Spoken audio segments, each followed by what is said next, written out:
Welcome back to the Holeshot Hustle, the podcast that dives deep into the grit, grind, and glory of youth motocross. On this episode, we're fired up to sit down with Wyatt Anderson and Easton Fjermestad, two rising stars fresh off the legendary Rhino Rally in St. George, Utah, who are already leaving serious tire marks on the sport. Wyatt is a passionate ripper with a love for the grind, a rider who's been clawing his way up the ranks with a mindset that is sharp as his throttle hand. From lessons learned in the trenches to the mindset that keeps him hungry, this dude is all heart and horsepower. Easton has also been turning heads with his speed and style. A 2022 Works champion, he's setting his sights on even bigger goals. He's laser focused and ready to dominate. He talks about the mental game, how he handles pressure, and what keeps him hungry to improve. When you roll into race day, make sure you're stocked up and ready. FFW Motorsports is your go-to trackside hookup. Need fuel, tires, tear-offs, or last-minute parts? They've got it all right where you need it at the track.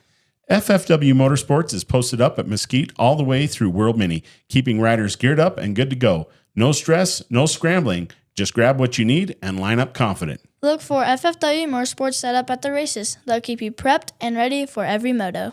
And don't forget to tell them you heard it on the Holeshot Hustle. If your ride's acting up, hard shifts, weird noises, or not driving like it should, Cedar Transmission and Automotive in Cedar City has you covered. They're known across southern Utah as the drivetrain specialists, honest, dependable, and ready to get you back on the road with repairs you can count on. For quality work and hometown service, make Cedar Transmission and Automotive your first call. When your drivetrain needs work, you know where to go. The Holeshot Hustle trusts Cedar Transmission and Automotive, and you can too. So grab your helmet, Moto fans. This one's full throttle from start to finish, so let's drop that gate. Let's do it.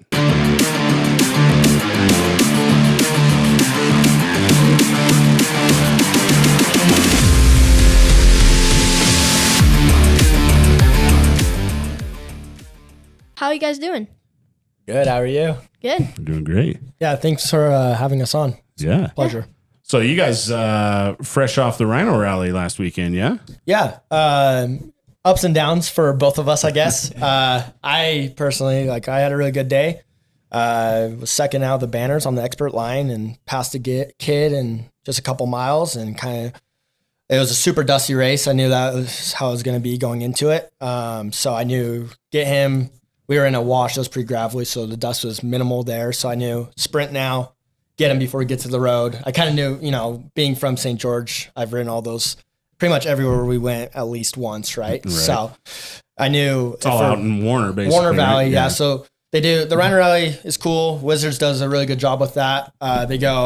There's a Utah side start and then an Arizona side start because it's right on the line, And so this year was the Arizona side, which is usually a rockier year. The starts really gnarly, a lot of lava rock, cross ditches, that sort of thing. It's scary, to be honest. You have to almost die 4 times just to get a good start. So I knew where we were going, and so I just knew I needed to get ahead of this kid before that wash. And they had a self pit at about mile 20. So I told myself, get them and just everything you have until that self pit and then manage from there. So I did that and just started catching pros and did really good. Caught, I believe, 5 pros and ended up 8th overall. Nice.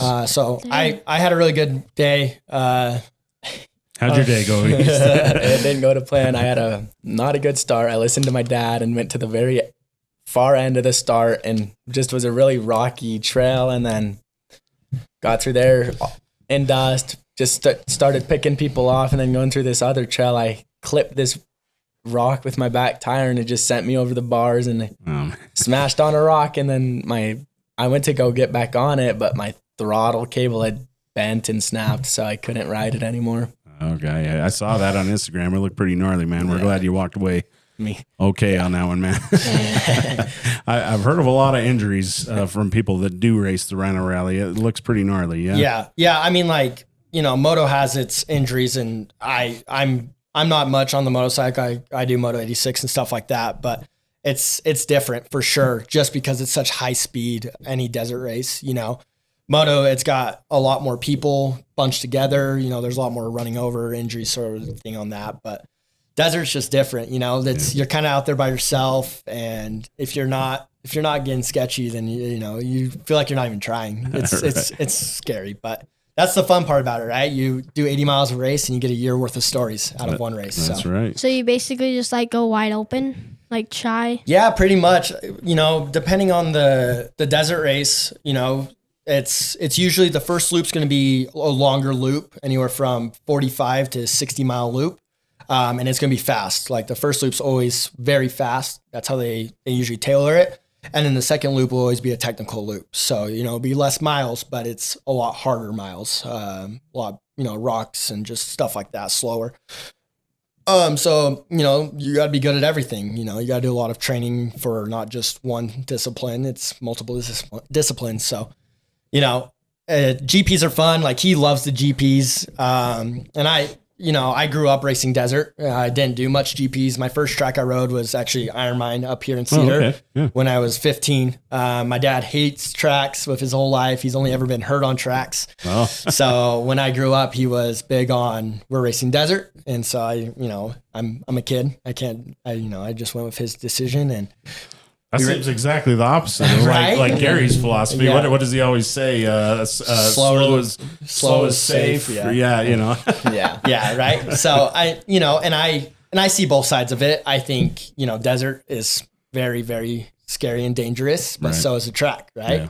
So, and it's more just like you make your own, what's the saying? You make your own destiny with desert versus there's just a lot of variables in a track, I guess. There's other people on there that, can really mess up your race, like your hand, right? Yeah. That was just at practice. Like I was not expecting that. Really wanted to race the qualifier for Loretta's, and that just happened to happen. Yep, right. Yeah, look at Grayson. I don't know if you guys knew that story not too long ago when the kid went across the track and he ran into him. Like Townsend? Yeah. Oh, really? Yeah, at the beginning of this year. I don't know how public that is, but yeah, it was just a practice day. I was there, watched it, and it was just unfortunate things like that, So I hear about it. Yeah, he's okay. Obviously, he's killing it. Townsend's killing it, but just little things like that. So you're no stranger to racing. I just in a little bit of show prep I did. It's one of the things I like about this podcast is we actually get to actually dig in a little deeper. The Instagrams and the Facebooks are a little bit one dimensional. You see a picture, right? And there's not a lot of background or story to it, but it looks like you do a lot of downhill mountain bike racing. What kind of mountain bike racing is it? I know there's downhill and cross country. Like what is it that you do? So I've kind of grown out of that. But from when I really started hard when I was like 14. I started racing enduro. So enduro is pretty much like a downhill race, but there's 6 to 8 stages of it. And then you either climb or take a chairlift to the top, whatever, but you don't get timed on the up.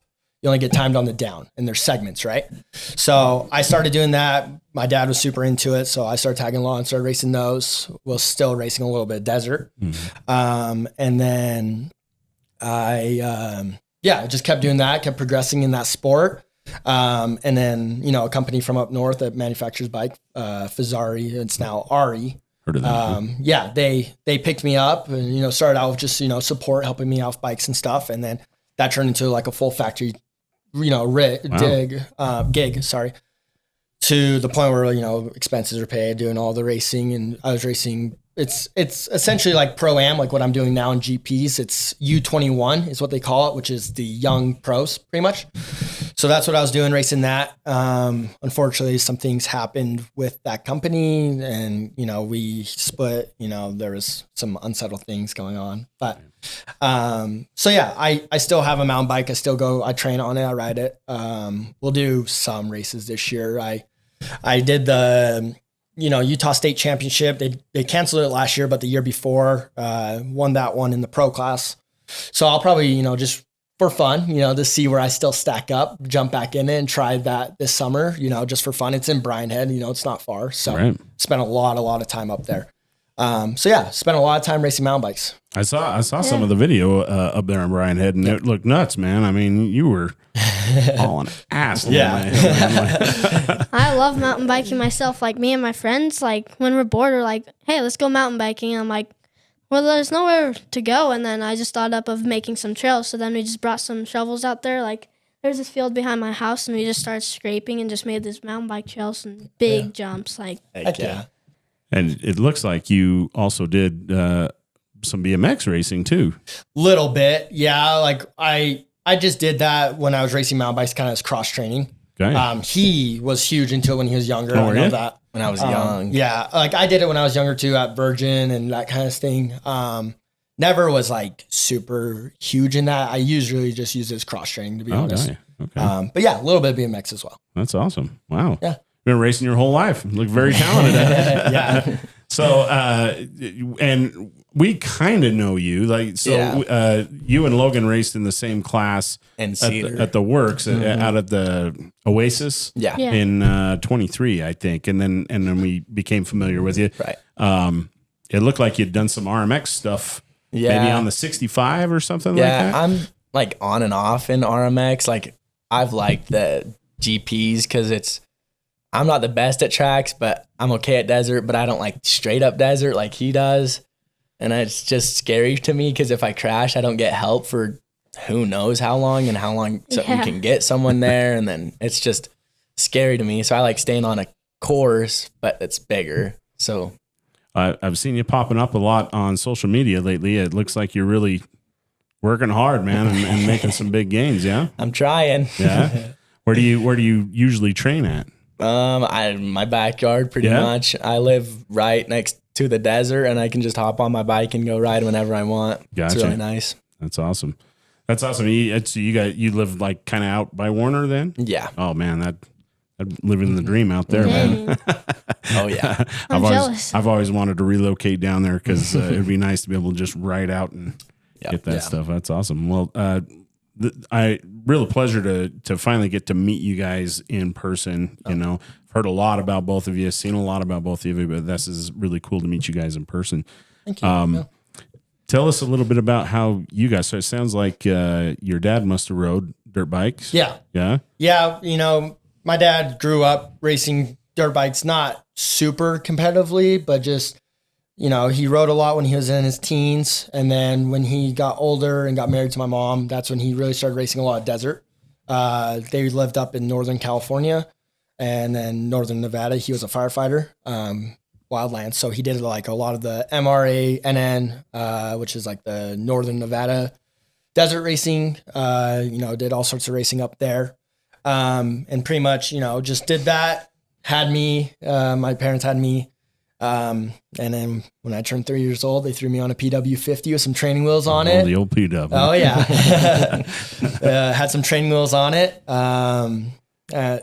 Before that threw me on a BMX bike. He didn't want to put training wheels on that. So it's crazy, but duct taped my feet to the pedals and, they kind of sit, in a field and set me off and said, let's, see if you can figure it out. And, I don't remember obviously, but according to the story, like I caught on pretty quick and that's when he knew that, I was going to be racing. So got my PW, put it on training wheels, ended up flipping it with the training wheels. So he figured out that it's time to take the training wheels off. And ever since then, I was racing a lot of desert, growing up racing all the USRA races, doing that. And then, like I said, did a little transition to mountain bikes.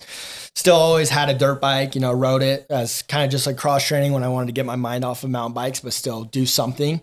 I would hop on the dirt bike. I lived with my parents, live a little north of St. George in Diamond Valley. Okay.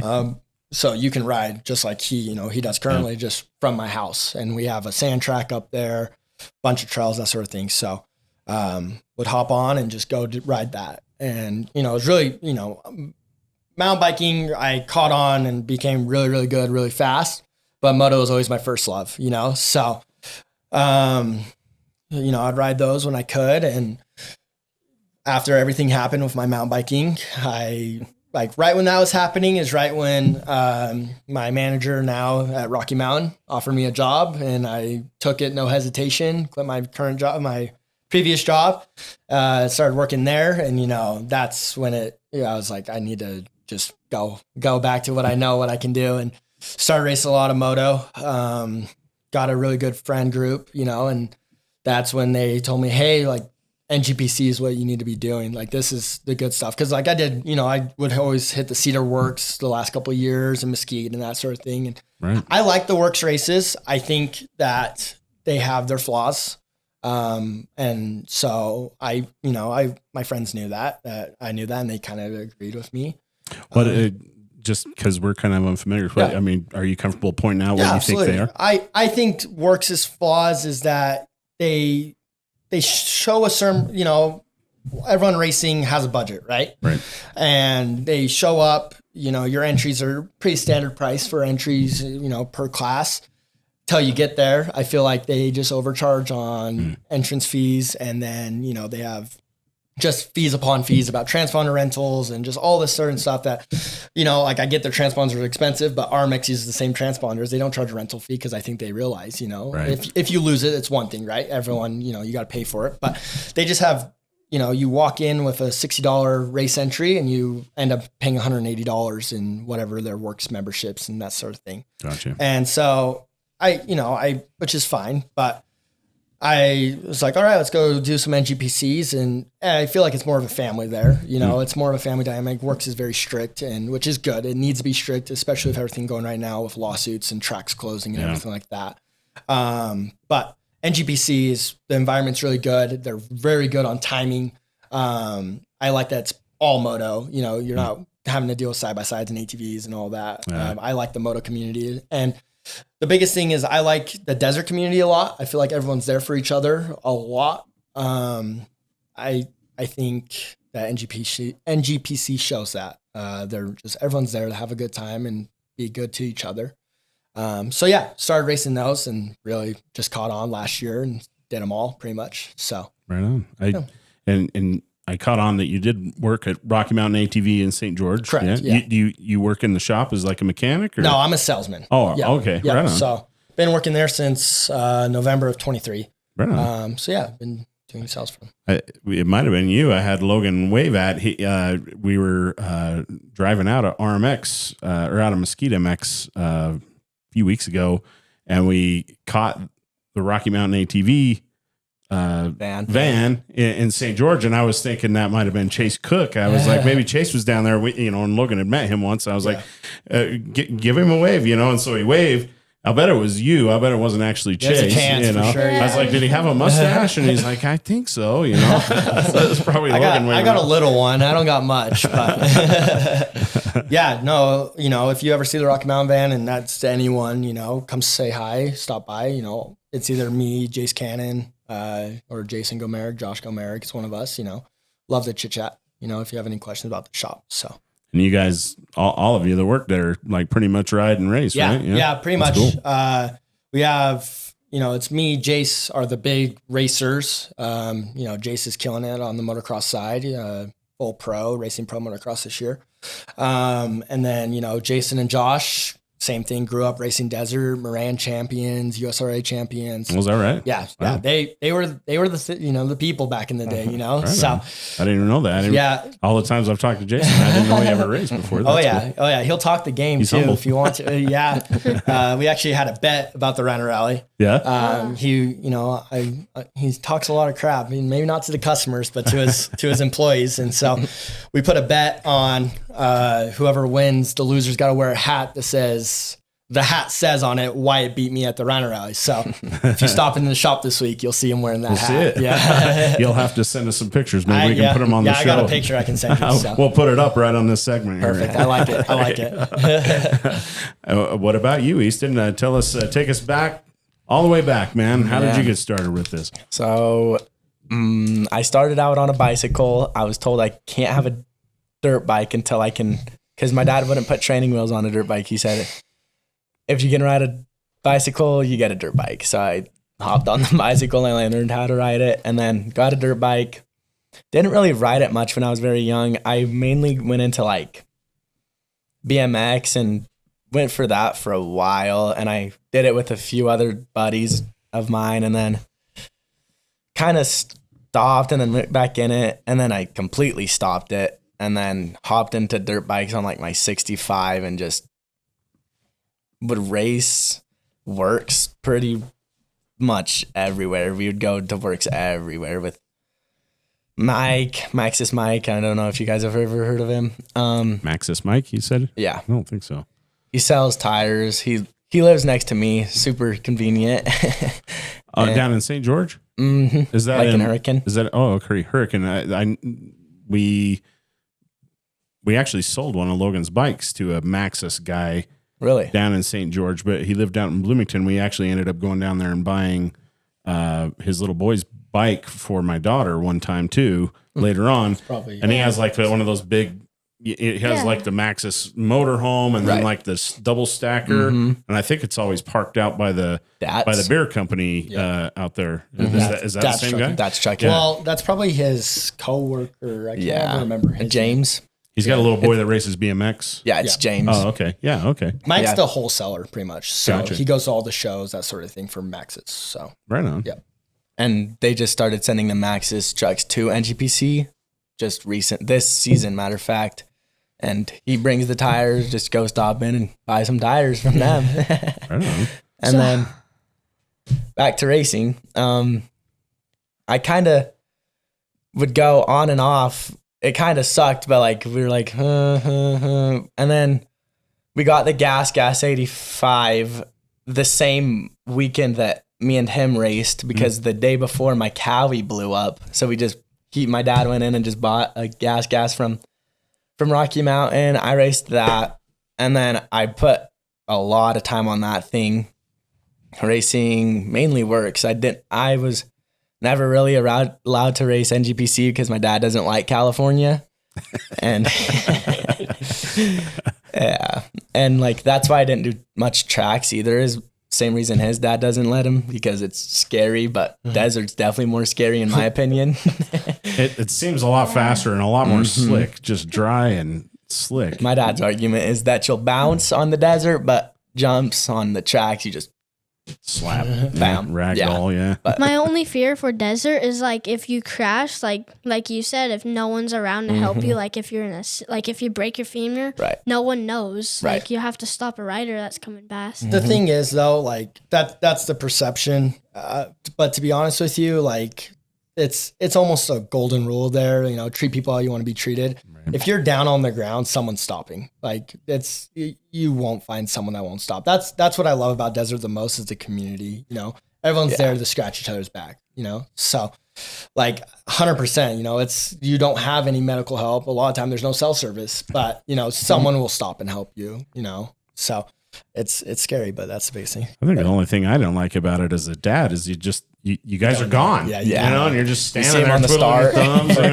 They come by once every 30 minutes or something. Right. It's true. Yeah. I mean, for a spectator, it's not the most pleasing for sure. But yeah. Well, Sorry to interrupt. you bought the guy. I thought I heard that you borrowed that or something from somebody. I thought I saw a post that you borrowed it, but you actually made the switch to gas. We made the switch then. I really liked the Cowie contingency though. It was really nice. Yeah. Was it more generous? Oh yeah. Oh, was it really? Mm-hmm. You can go out, grab that Cowie card and go buy a Big Mac. Like it doesn't have to be at a Rocky Mountain. Like it doesn't have to be at a dealership. Yeah. It's an actual card. So you can just put money on it and like. That is more flexible. Yeah. Because we've never actually used our Kawasaki contingency, but I know you guys, the Husky, but I know you guys do that, right? Yes. But it has to be on OEM parts, right? I would imagine. No, really? No, yeah. It's on anything. If you want to try, maybe that's the rules, but we don't think that's right. So it's just Husqvarna. We basically have a website. We type in your name, your rider pin, how much you want to spend. That's all we've got a little cash to burn. I bet I've been waiting to buy some Husky parts. I'm like, what I really need is like primary drive or something like that. For sure. Yeah, we'll have to. Yeah, I've been getting top 3, so I get the Husqvarna contingency. Good job. Yeah. Heck yeah. So sorry. Sorry to keep cutting you off. It's all good. And then after that year, I was told I was too big on the bike, and I just got a lot of crap from his buddies, him. I was a little old for the bike. How old were you at that race? You would have been like 14 or 15? I was 15. I was 15. Yeah, okay. Yeah. And then after that year, I kind of like started flaking away. And then I didn't really have a bike to ride anymore for like the races. So I'd just kind of go with them and go film them every once in a while. And then my buddy gave me this YZ250 2006. I mean, it was a fun bike. It wasn't the most reliable, but did one race on it. And then he told me that I could get on this gas mob team through the dealership. And I was like, gotta hop on that. So I bought a bike and just been racking up the hours on it this 25 season. Are you loving it? Oh, I love that thing. 252 stroke. Nice. Looks like you're all in, man. I mean, when what I've seen, Yeah. like you look like you're very determined. But now, where was this picture taken? I've seen on Instagram where you got the LED lights and That it's was- your bike, right? Yeah, well, It is? we did both of ours. Yeah. That's up on Dixie Rock. Well, not Dixie Rock. Sorry. Airport Hill. Yeah, Airport Hair or Dixie Tech. That's what I was trying to get at. Dixie Tech Technical College up in St. George, Okay. where the old airport was. Oh, okay. What's the business name? I can't remember what the business name is, but It's like up on top of the Black it's Hill. right, then. right on that Black Hill. There's Dixie Technical College across from the street. Cliffside. It's some cyber business, I believe, but they just.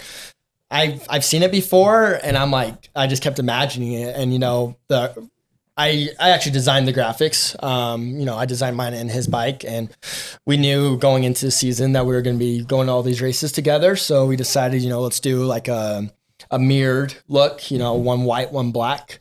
And so, yeah, it matched perfect. It had red LED lights up there to emulate Good the looking bike. picture. It's, for sure. Yeah. we were freaking out when we were taking the pictures of how sick. Go check the picture. Was it you guys? Yeah, it's him. right? So yeah, he does. He doesn't like to brag, but he does. He's a really good filmer. Ease films. He kills it. Like all my edits on my Instagram are primarily him. All right, he does a good job for What sure. are you shooting with? Just a Canon EOS R50. Oh, okay. Right on. It's okay. I'm trying to get a better one, but I've just been racing a lot, so That's the problem. My editor's going away. My filmer's going away. He's racing. I have to so be his pit crew now. Well, I mean, there's a lot of good, down at the track anyway, sketch films and Yeah. stuff like that. But you're just gonna have to find somebody out in the desert to do it, I guess. But do they have any of that kind of stuff for the desert yet? They got any drones that fly around out They there? got and chase factory you? films. Yeah. Like the desert, National Hare and Hound actually does a really good job. I don't know if you ever seen videos of their YouTube series called Chase the Ribbon. I haven't. It mainly highlights like the pro class. But yeah, they have drones out there. Like they do a really good job. NGPC, where it's more of a Grand Prix, but I call them an extended motocross race because that's really what it is. It's still a groomed track. They groom it in the morning, but by the time, like the B class and the A class race it, it's pretty beat up. But it's still within, a 7-mile radius. It's still feasible. It's all private property, so it's just extensions of Glen Helen or Paula or something like that. They have a really good film crew, filmers out there. Rad Creative Media. Is that Yeah, Red. Mhm. Red, them. Mad Moose is out there doing pictures. And there's guys like Factory Films. He's from California. He does a lot of stuff out there. So there's, Mad Moose does a good job. Mad Moose We've does a really been good at a job. few where we've got They some of did them. like the GP out in Oasis. Yep. Like those pictures are actually good. Yeah, they do all the work. And so Loretta's and all that stuff. yeah. Yeah. They're everywhere. They do a good job. They kill it. I didn't know Red was going to. They used to do the RMX, but now I guess we're not cool enough. They left for the off road stuff. That's cool. They do Yeah. a good job too. For sure. So it looks like you within the last couple of years actually switched from Cowie too. Yeah. I had a KX 250, and I really liked that bike. I didn't really have any problems with that bike. It's just that it was a shop 252 stroke, the new TBI full throttle body injected 2 strokes. And I had a YZ 252 stroke before my Cowie when I was racing mountain bikes, not really racing moto, but I just had one. And I liked the 2 stroke, but I was so sick of jetting and sparker, carburetors and just everything like that, So I got the Cowie and really liked that bike, really liked how it felt mainly. I think KYB suspension's the best, unfortunately. But so I tried that bike out, I just took it out and just fell in love instantly, and sold my Cowie just like that, put it out front of Rocky and sold it and bought a fuel injected 2-stroke and just I feel like it, kind of fits me a little bit better. Just, I kind of have a mountain bike style on the moto still. I try to throw the bike around a little too much.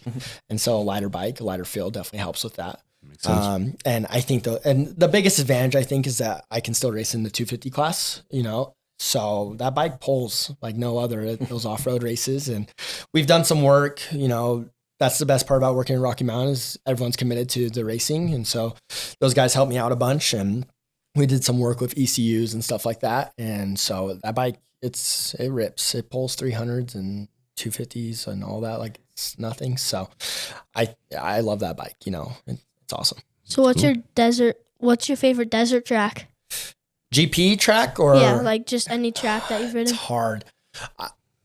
Either Paula, I really like Paula's track because it's rocky. You wouldn't think that, but the actual backside back in the mountains was super rocky. So I like that one a lot. There or Ridgecrest, California. That one I loved. It was, you know, it's just a kind of a sandier track, but just really, really fast. So when you say Pala, did they take you? Is it like part on the moto track, and then they take you out into the hills as well? Yeah, exactly. So okay. all we probably should explain GPs at the beginning, but a Grand Prix is going to be a mix. So every single one, you know, some tracks, you know, are world-class tracks like Paula and Glen Helen, and then some are just janky tracks like 29 Palms. But find them in the middle of a town. just you know, it's just very janky. But no matter what, they'll have a track section, Right. and then they'll have an off-road section. And then now that I'm racing the A class, they'll do a pro section as well. So that's going to be a more like technical, rocky, that sort of thing. So yeah, like for instance, Paula, you usually do at least 70% of the track, if not more. So basically the Paula track, if I remember from last year, you do the star, do all of that. You'd go to that back hill, and instead of coming back down that back hill, you'd turn left instead of right to go back down the hill. And that's when you'd go out to the backside of Paula, and they'll just send you, and basically they have a track out there. And it's, like I said, it's still groomed for the most part. You know, they try to water it everywhere they can. But Paula's nasty. And, you know, a lot of those GP kids don't like that kind of stuff because they grew up racing moto, right? But that's where I've shined, you know? So I love Paula. It's super rocky, nasty, and that's where it's been fun for me, right? I like Paula, but it hasn't been my favorite track because Bad luck there Yeah. for us. Every time. That's the worst, when you like a track, but the track doesn't like you, right? You know? yeah, like one of my worst injuries was the 4-inch hole I had in my leg that my thigh just got stuck in the tire. Oh. Like, and then that, like you said, that track's rocky, and there's a big rock, and I got a minor concussion because all I remember is I just hit that rock, and I was just flipped, and I just crashed, and then I just woke up. I'm like, no one was on the track. I'm like, how long was I out? And they're like, 5 seconds. I'm like, no way. Yeah, he hasn't rode it much. I think 3 times. We've done two regionals there, and then just like once they went down for fun. But both times we went for regionals, it was injury disaster. It's not good. That's unfortunate. But it's a pretty good layout and looks like a fun track. Like Right? all the jumps other than that are Yeah. really good. What about you, Easton? What's your favorite? This is tough. I really like the Oasis, the Cedar Oasis track. I really like it because, like, No? I love he's it. shaking his head. I no. hate that track. I Personally. love How come? it. I think it just gets super square edge. I don't love square. I like the softer stuff, but you know, whatever. And I think it's because I haven't had good luck there too. So you know, that puts a bad taste in your mouth, right? I like it because, like, you're always just looking for these lines that, like, you can just go straight while everyone else is turning. Yeah. But if you, like, get far in on the inside, you can just make it a straight line through all of it almost. I It's like fun. that track because of like how big the jumps are. Like they send you high. Yeah, they're big. Like they're like supercross jumps. But one of the jumps I accidentally, like the kid in front of me hit it fine. And I thought I was going to hit it, like case it. But I gave it more throttle. Accidentally last second whiskey throttle it and like 30 feet overshot it and just flat landed. Like, Was 23 the year that they had that huge downhill triple? Or was that 22? I remember one of the first years. They had a was downhill 22. triple that we were walking the track and Dare DeMontel, which is the Beta Factory rider, like rolled up and it was like, is this Supercross? Like it was a proper 80-foot It was triple. huge. It was huge. Well, I know for him, Oh, the yeah, there year was a that lot he of went, triples. it was like gigantic. He was 10. Yeah. So it was like gigantic for him, you know. I mean, we were like, wow, this is like some big sins. you like know, the but triple, I don't know if I that could was not even double. Yeah. Yeah. I think that was Miller, TJ Miller. You were battling with. I don't know. There was all kinds of new kids. Like, so, you know, we found out about you and Tucker Talbot. Yeah. Oh yeah. Gavin Bentley. Yep. I think a kid named TJ Miller. I don't know him. I think it was Miller. Anyway, you know, whole new group of guys, you know. Right. So yeah, you get to meet, and it's interesting because like you start like looking through results, and like I found you on RMX, and I was like, well, he's been up to Cache Valley, and I was like, we must have just missed him on the 65. Yeah. Logan must have been on the 50 or something, you know, Just because I was right like, as he's we- been there, you know. But yeah, you're how old now? I'm 17. 17, and he's 12. So yeah, Yeah. we would have definitely been missing you a little bit. Yeah. Well, right on. So what's the worst track, Easton? What's the one you would rather not be at? Definitely Delano. Where's that at? Just outside of Bakersfield. Oh, okay. I'm gonna have to agree with him on that one. It's Honestly, just Blue Groove. it's a highway. Like Blue Groove's an understatement. Like it's very hard back there. Yeah, it sucks. Delano's a There's rough nothing fun about it. There's no fun jumps. The roost is absolutely horrible. one. Yeah, And then you're just trying not to slide out, especially if they put like this much water on it and you're just sliding out. Yeah. Yeah. So it's like the roof's like basically rocks hitting you. And it's just because you're going so fast and the dirt is just like so. it's clumps. Clumps. Yeah, It's like clay. It's rocks isn't fair shit. It feels like rocks, especially like when you have Dante and those Red Bull KTM guys lapping you. Yeah, it hurts like rocks. That's for sure. Who are your guys' biggest inspiration in racing or moto? Like, who would you say stands out? Could be in Supercross too. Yeah, I'm going to have to go with Cameron McAdoo. Yeah. Not even an off-road guy, but a moto guy, huh? Nah, I like Right that on. guy. Right on. I've always been a huge Tomac fan, but Kurt Caselli, that was, growing up, that was the guy, right? Kurt Caselli and Robbie Bell. Right Those on. guys. Yeah, they were rad. So I'm interested to hear about like your parents, growing up. What kind of support they were? I mean, you touched on a little bit about getting started, but Right. For a lot of our listeners are little guys, Right. and I'm always interested to hear about the push pull because I know the dynamic between me and my wife and racing and stuff like that. But did you guys have really supportive parents? Yeah. Growing up, yeah.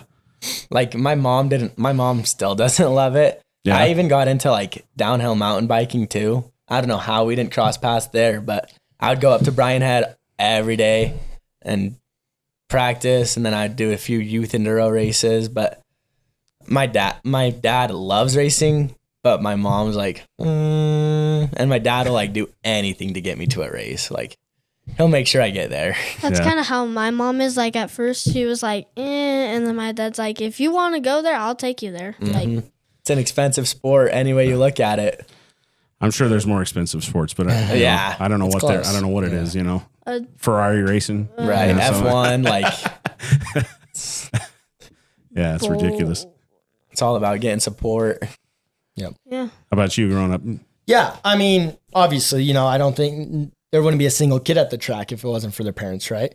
My parents' biggest thing was, it wasn't as much when I was younger, but racing mountain bikes and stuff is they'll put in what I'm putting in. If I was slacking, they'd be honest, they would slack on the support because, that's how they taught me, you got to work for what you want. So yeah, like racing mountain bikes, I went all over the country, and mainly because of support I had through companies, but, those first, pretty much the whole time I was racing, I still needed a parent with me because I was a minor. So they would still have to fly themselves out and that sort of thing. And so if I wasn't putting in the work, if they didn't see it, they would threaten, and, it never got to the point where they told me, no, we're not racing because, I was too scared to not go race. Right. I love it too much, but yeah, now, I'm an adult, so I'm moved out, I do all that, and I'm 100% self-sufficient now. But I still couldn't do it without the support I have, from, and they still come to the races they can. I have 2 younger siblings, and, they need to support them just like they supported me through my life. But yeah, if it wasn't for some companies that helped me out, I wouldn't be doing it. That's for sure. How are they able to? I know that's really difficult balance for us, for our family, because I've got 2 younger kids. Yep. And my daughter doesn't want anything to do with moto at all. And it's been a difficult balance because I feel like I'm shoveling everything at Logan, but it's difficult and time, I mean, to be good, you got to always be At the track. grinding and at the track and stuff like that. And so it's difficult to find the balance. How did your parents find the balance if you've got a couple of younger siblings? Same thing as I was just talking about. If they see the work being put in, then they support. You know, I'll be honest, like my sister's not huge into sports. She's played softball, she's done all that stuff, but she's not ever been like fully committed. You know, that's her whole life sort of thing. Right. And so, you know, they support her in what she wants to do. And, you know, they obviously still support her in life and school and all of that. But, you know, my little brother's big into ball sports right now. We're trying to, you know, convert him, but, you know, he likes the ball sports right now. And so, you know, they fully support him on that. You know, he's not old enough to do it himself, so they got to help him. And they see the work being put in, so they help him out. What advice would you give parents that want to give their kids a dirt bike and have them start racing? The biggest thing is, you know, you give them the tools and you show them how to do it, right? You know, you show them this is what, and the best way to do it is like, at least, you know, from what I've seen with parents and stuff like that, is to not, you know, it kind of works for some people, but I think the crazy moto dad technique isn't the way. I think having other people, it doesn't make sense. And I think it's almost kind of a rebellion thing with kids, but seeing it from other, you know, adults, Different having, trainers. exactly. Having other people besides your parents telling you to do something goes a lot farther. It does. And it depends, you know, like sometimes, you know, the bond between a parent and their kid, you know, is so good that that's all they need. I think Townsend's are a really good, you know, Cole's a really good dude, and him and Grayson have a really strong bond. But he still has trainers. He still does that sort of thing. But yeah, like the thing is like there's some parents that kind of almost they want to push it onto their kids. They want their kids to be these people, and their kids don't have it. Like they don't want to be that person. And so you got to give them the tools, and I think almost take a step back and see what they do with it. If they push and they're committed, you know, like I see it with Easton, to be honest. Like I see that he wants it bad. And so, you know, that's why I push really hard for us at Rocky to help him out, because I see the commitment. You know? They help a lot. That's good. But yeah, no, like that's the thing, you know, you have to give them the tools. That's the biggest thing, right? You know, if they don't have the tools, they can never show it. But once they have that tools, if they have the commitment, then, you know, you go from there. I think that's the biggest thing I can give. And, you know, I'm not a pro at the coaching part, you know, I'm still young, but from what I've seen, you know, especially in mountain bikes too, I feel like, I think that's the best way of doing it. No, that's good. It's you know, it's always interesting to hear people's perspective on that, because I'm certainly no expert, and you know, as a dad, you know, I'm always saying, man, like you got to wear so many hats. You know, you're the dad, you're the coach, and man, you know, you pay for it, and you're just constantly like, what hat am I wearing right now? And you know, like sometimes it like makes you freak out. You know what I mean? And the one thing that I know for me coming away with it as a dad is we do have an incredible bond. I still think he listens, especially as he's turning into a teenager. I do think that more and more he needs to listen to stuff from other adults, like you were saying. You know, like he listens to me less, but the time that we've spent together on the road and grinding together and being a team, man, there'll just never be anything like it. Yeah, well, 4 going on like 6 now, right? You know, so. Yeah, and another thing I think that some parents miss on is you have to be the supportive parent too. Yeah, like the good jobs and I'm proud of yous go a lot farther than people realize. Yeah, you know, especially for a younger kid that's killing it. Like, you know, what you guys got going on. Like, I mean, look around. You know, you guys are killing it. But I'm proud of yous, the good jobs, like that sort of stuff, you know, you hold that for a long time. So I think that's the biggest thing is you can't, like, even if it's a bad race, you know, if you make a mistake, you don't come back and just, you know, I'm proud of you. This is what we need to work on, you know, but you gotta show them that, like, I'm not just a trainer, right? Like I'm a dad still, I'm a mom, you know? Yeah, it's just sometimes I'll come back and I'll be moto dad, and like, you 100%. know, I'm still wearing the coach hat, and I'm like, what the freak was that? You know, like, you know, and then, and then I'll realize he's freaking out, or, you know, he'll go out for his next moto, and I'll realize that he's just like shut off, you know, just wound up and tight. And then I'll be like, I was giving him the moto dad. And then when he comes back, I'll be like, dude, just go have fun. You know, I like take off the trainer hat and like put on the dad hat and be like, dude, I'm sorry. You know, we're here to have fun. You're For here sure. to have fun. You know? At the end of the day. I'm constantly learning lessons. I'm sure a lot of dads are, you know. But it's hard. Like you're saying, you know, you're shuffling all these resources at him, you know, so you want the best for him, but it's a very, very, very thin line that you have to walk. And the hardest job is a parent, to be honest. Like I've noticed that growing up, like, you know, when you're younger, you know, your best friend, but your worst enemy is your parents, right? You know, but when you get older, you'll realize like it's all for the best. There's been many times I've been driving home and I look at him and I go, dude, I'm sorry. You know, do you forgive me? You know, like I always try and check in with him. Would you rather I don't? Because I do have a tendency to push him because I know, you know, not having a dad around myself, I know that you know, the things I could have accomplished if I'd have had somebody there. Right. And especially somebody that would have kind of like, you know, pushed a little bit, you know, but there is a balance, you know, you can't push too hard, but you know, and I always ask him, I said, would you rather I not push? And he's like, no, Dad, I need it, you know? And I'm like, okay, as long as you do, you know, but yeah, when he took a break at the beginning of 23 and he just, you know, he was kind of shutting down and his lap times were growing. And I was like, what's up? You know, I was like, we were making plans to go do nationals. I was like, what's going on? And he said, you know, Dad, I think I just kind of want to do some other stuff. And it was like hard, but I was like, but dude, if that's what you want to do, you know, I'm not going to make you do something you don't want to do. Right. So for sure. Yeah. What about you, Easton? What's the biggest piece of advice you would give to parents with a kid that wants to do something like this?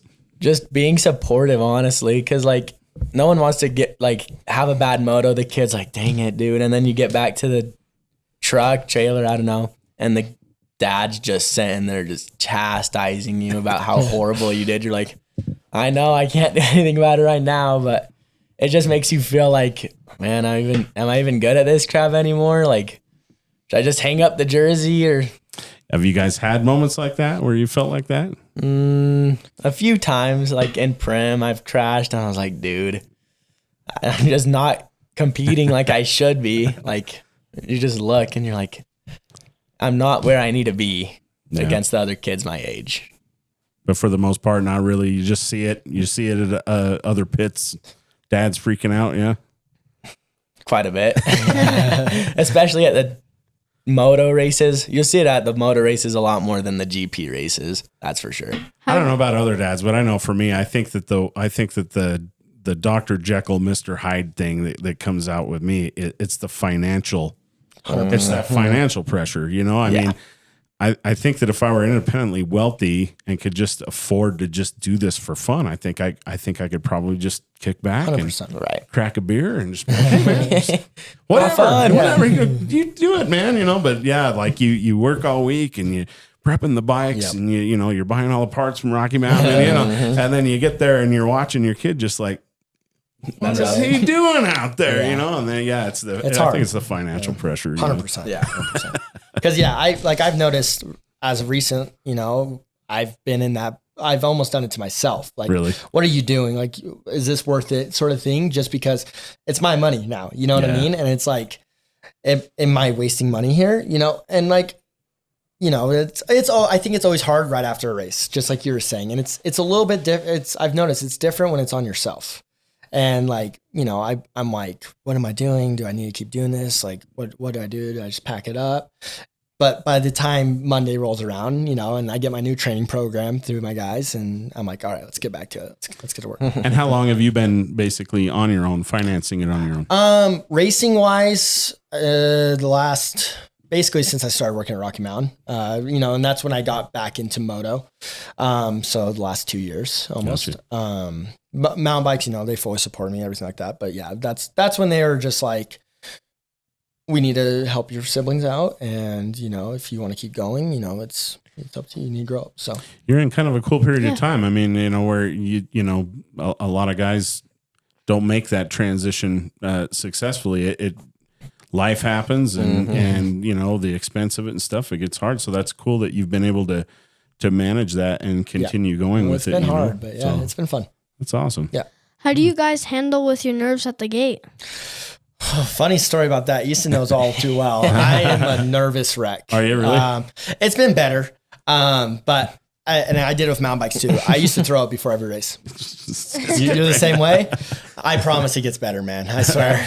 You would think it would. But like here 6 years later, I still sometimes he'll turn around and he'll just have like some tears and I'll be like, what's up? Are you okay? No, I'm just nervous. Why? 16 years later. Yeah. So, I don't know what happened, but it just flipped and I stopped doing it luckily, but I'm still a nervous mess. He won't talk. Like I'll be like, you ready to go? Just and I don't know. I don't know if it's part of it because I have a lot of pressure and I have a lot of expectations for myself, and I know what I can do. I think that's the biggest thing. But yeah, I get locked in and I'm very nervous, and I'll be the first one to admit it. What is it that makes you the most nervous? I mean, are you just wanting that placement? Like what is the pressure that you are putting on yourself? That's a good question.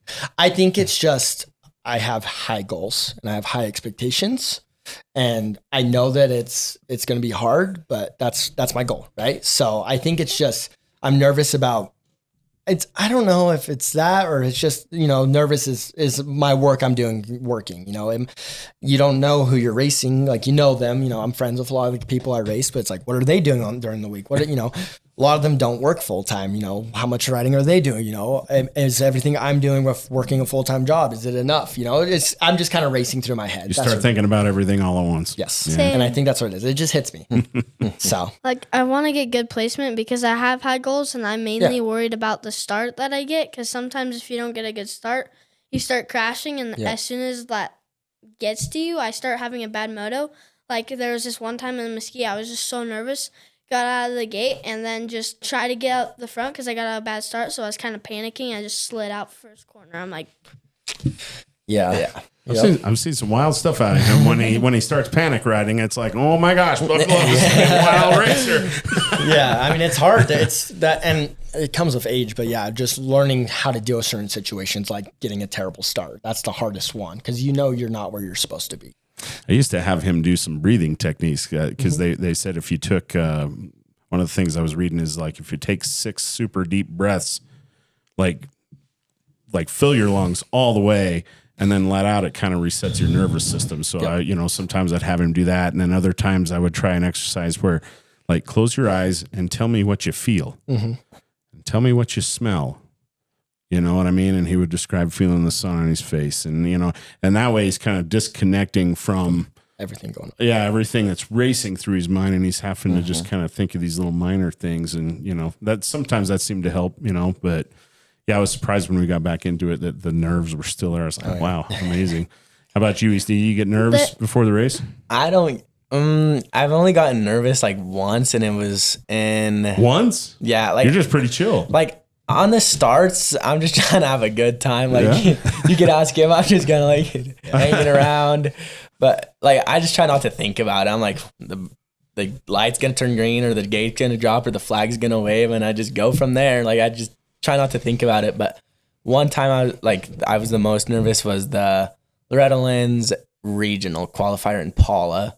And I'm like lined up to Vincent Way, Dane Papa's. I'm like, dude, this is not good. And I'm just like stressed, but it wasn't even a good race either. It's just, that whole weekend I was just a wreck. This was a Loretta's qualifier? Oh, wow. Okay. What were you on the 85 then? Yeah, I was on the gas. Oh, right on. So have you been to Loretta's then? Loretta's? No? So were you actually trying to qualify or were you just doing it as a race? No, I was trying to qualify. Oh, wow. Okay. Haven't made it. Yeah. Loretta's is quite the experience though. Like the river was so fun. The river. That was the highlight of the whole week. Well, that's interesting to hear you say that. I mean, coming kind of from the desert race kind of thing that because usually I would think that would be like way more of a like I'm committed moto, but you still want to go to Loretta's. I still have the dream to go to Loretta's, and this goal is this year's goal is to get an AMA 1 plate because I don't have one of those yet, but I think I'm skipping out on Loretta's this year, and then next year I'm pushing to Loretta's. Oh yeah, right on. That's cool. So what's your plan coming back to? Are you going to do like a lot more moto? Probably, stuff? Right on. That's cool. Try to go to Mesquite a bit more because it's the only track even near us. Yeah, definitely. If you can ride Mesquite, you can ride any track. Like It gets so deep. that's one of the that's probably the hardest track that you'd probably ride in Moto besides Loretta Lynn's. Do you guys have a favorite moto track in Utah? Not Utah or just Utah. Yeah. Mountain West. I think it's the most underrated track, but I love Mountain West. Mountain West is Same. rad. Yeah. I really like Jordan River. Oh yes, That's my favorite. I'd say those are like the two. I haven't been to Mountain West, so Oh, really? He's It's going this so summer. fun. Don't worry. He'll be there. Yeah, no, Mountain West is my favorite by far. We're hoping to get Papworth in the studio. When we were up there last right. time, we talked to Chris and he even, he told Logan, he's like, that guy right, Tyler Lynn was up there at the time, and he's like, that guy right there, is who you need to get in there. So Tyler Lynn, open invitation, but yeah. No, Mountain West it's a really sick track. The dirt there's so good. Yeah. They reconfigured it when we were up there, and they had like a whole different little sand section. Have you ridden that? Yeah, I did the 2-stroke race. Oh, there. did you? Yeah, and I did the whole hill. Monsters of Moto? Yep, Monsters of Moto. Logan was there, yeah. Rad. Yeah. Sweet. Yeah, it was a cool race. Yeah, it was fun. He did his first 250 there. Oh, okay, I like it. Yeah, there you go. That was a little wild for me, I'm sure. I've got a 250 XC. I was battling in third. Right.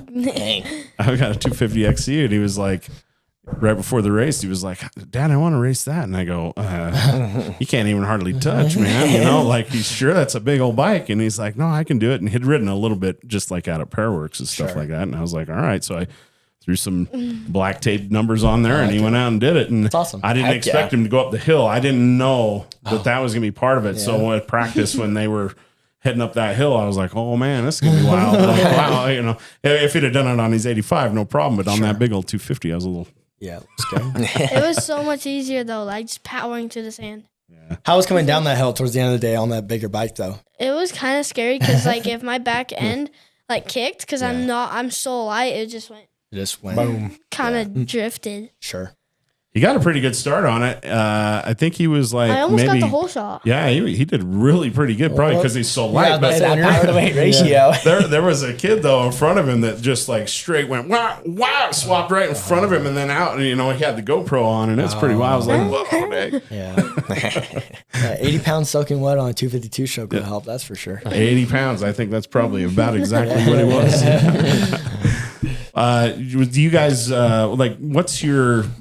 what's your biggest achievement so far? What's the number one thing you're the most proud of, Wyatt? Just in general or moto? What? Could be both, but I was thinking moto. Moto. To be honest, I haven't chased many series. But honestly, last weekend's, it's probably up there. Just start to finish, never really made a big mistake. And one of those races where just everything's going right. And to get that far up in the pro class, that was awesome. Yeah. So that's up there. Some of the NGPC wins I had last year are definitely up there. Just a lot of work, and to beat a lot of those Cali kids that just spend a lot of time on a bike is awesome. So those are up there. Those, and then just some of my mountain bike achievements. So What about you, Easton? I'd say my 2022 Works Championship. Yeah, That one. you won the Works. Yeah. Nice. Me, Gavin Bentley, we had Caden Lynn, Piper. She's Caden fast. Lynn, is that Tyler's little brother? Yeah. Okay. I like him a lot. We're pretty good buddies.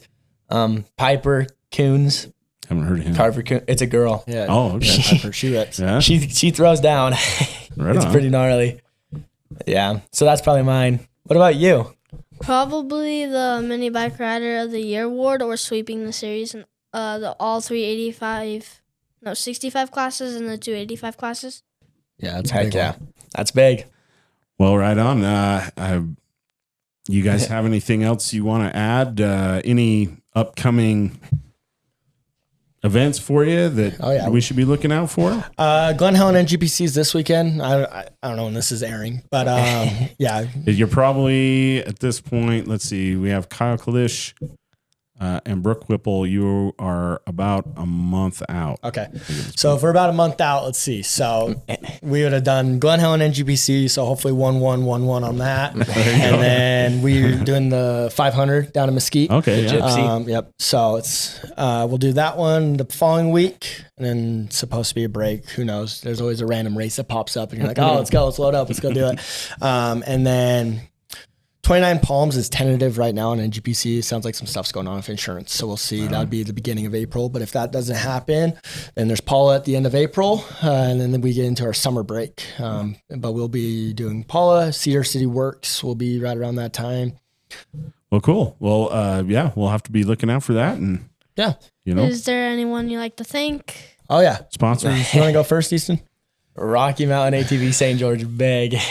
And him, Wyatt. He drives me to all the races. I just got to kick back and put my feet on the dash. Very nice. He drives. Chauffeur. Oh, yeah, it's nice. Maxxis Tires, Maxxis Mike. Oh, man. Primo at Scott. We got Big MX. Big MX Radio. Big MX Radio. I really like him. Brad. Now, who I saw your post the other day about Big MX Radio. Yeah. I've never heard of him. And I went and he's got a huge following. Right. Like, can you tell me a little bit about who this is? Is it a guy? So he lives in Canada. Okay. And he's got this like podcast that he does, and he just sells things kind of like online a little bit, and he's like all marketing online. And like he got me hooked up with Moose Off-Road. I saw that you were wearing Moose, and I saw Jaden Smart recently wearing Moose, and I thought that was wild because you generally, I haven't seen Moose. That's been kind of one of those little off brands. Yeah. Is it pretty good gear? I though? love it. It's I'm gonna be honest, I didn't expect it to be very good, but it's awesome. Like it's way better than I was expecting. It's super breathable. It's thin, but I had a huge crash in it, and I've got one little rip there, and that's it. Right. So it's really durable. So Moose, Maxxis, Big MX Radio, oh man, St. George Muffler Radiator.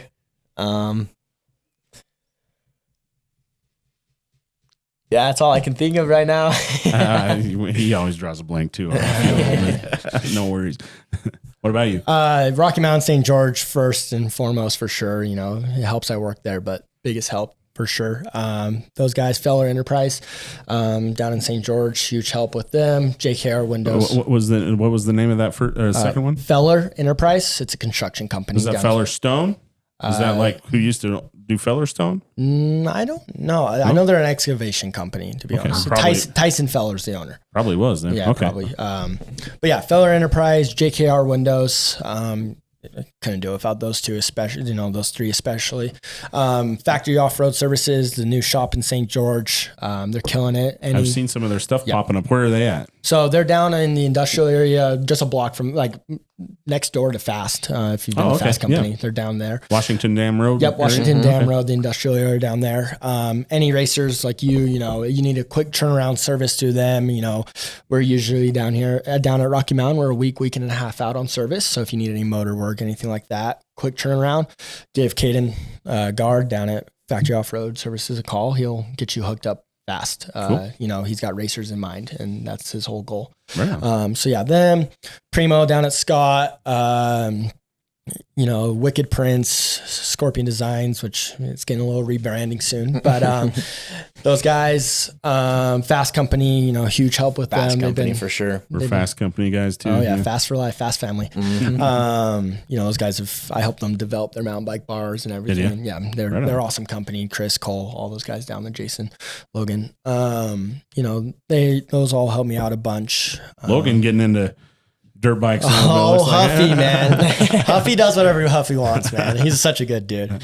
I'm kind of drawing a blank now too, but you know, Dan Felix, you know, if you want a custom painted helmet, hit up Felix Designs. He kills it on my helmets and everyone else's helmets. He does a really good job. Is he out of St. George? He's out of Mesquite. Oh, okay. Yeah. So he's down at the track from time to time, but yeah, Felix Designs, he kills it. Ride Till Death, Braxton Wild, you know, just all those guys. They all help me out. If they weren't there, I wouldn't be racing. So Right on. yeah, man. Well, it sounds like you guys are crushing it. Again, great pleasure to meet you both and hear your story. Yeah. I hope did you guys feel like you got everything out I there? think so. Okay. Yeah. That's good. Awesome for you guys to come in and Thanks for inviting us. Yeah. Yeah. absolutely. Thanks for being on. And we want to thank everybody that supports our podcast. We've had great engagement this last couple of months, and we really appreciate it. Instagram is crushing it, but if you could head over to YouTube and convert some of that Instagram engagement into subscribing and liking and watching those videos, that'd be great. We could use some YouTube activity. And but yeah, everybody that's helped, we appreciate it. And I think with that, Logan, you want to take us out? Well, that's the end of this episode on Holeshot Hustle, and we'll see you next time. Take Peace. care. Sweet. Sweet. Thanks.